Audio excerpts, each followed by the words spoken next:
د اوربان دغه موافقه په سوریه کې د جګړې د بندولو لپاره غږ کوي، خو په دغه اوربان کې د سوریې رژیم اجازه لري چې پر اسلامي دولت او القاعده سره تړلو جنگیالیو باندې خپل هوایي بریدونو ته دوام ورکړي.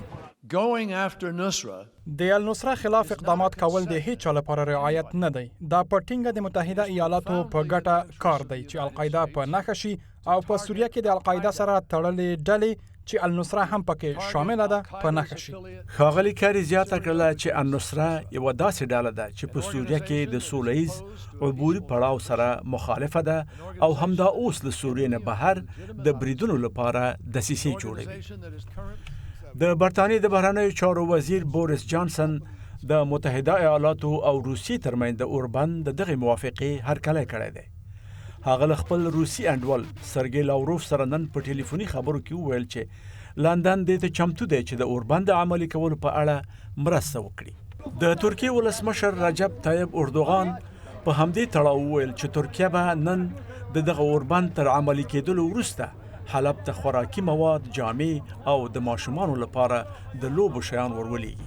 هغه زیاته کړله چې مرستې به له لمر لوېدلو نه وروسته چې اوربان عملي شي په خاصو لارو باندې خلکو ته ورسول شي.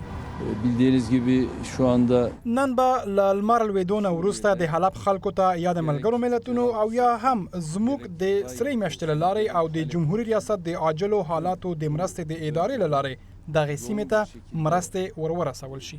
ښاغلي اردوغان په دغه منطقه کې په خاصه توګه د الری او جرابلس د سیمو یادونه وکړله. تیره میاشت ترکیې د سوریې له یاغیانو سره مرسته وکړله چې جرابلس د اسلامي دولت له ډلې نه ونیسي.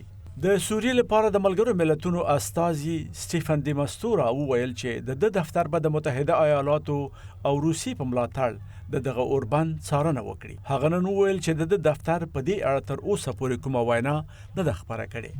په سوریه کې د تیرو اوربندونو سابقې له یو شمېر تحلیل کوونکو سره شکونه منځته راوستي دي، خو تر اوسه پورې د اسد رژیم او بهرني پلویان لکه حزب الله او ایران وایي چې دوی به پر اوربند باندې عمل وکړي. د سوریې مخالفو ډلو د دې اوربند هرکلی کړی دی. نسیم ستانزی، د امریکا غږ آشنا ټلویزیون، واشنگټن.